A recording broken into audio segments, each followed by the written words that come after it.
Sa mga kababaihan, ipinagutos ng mga propeta sallallahu alaihi wasallam na sila'y maghijab.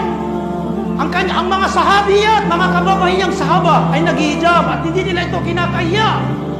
Ilan sa mga kababaihan ngayon na kanilang ikinakahiyang hijab, iniiwan nilang hijab dahil lamang sa makamundong bagay. Haram, haram. Naiwanan mo ang hijab dahil lamang sa trabaho. Papasok ka sa trabaho na kabilang sa kondisyon na iwanan mong hijab, ito ay haram. Huwag mong ipagpalit ang iyong relihiyon dahil lamang sa makamundong bagay. Mailang kababaihan ayaw maghijab dahil mainit. Anong sinabi nila? Kul naru asyaddu harra. Mas mainit ang impyernong apoy.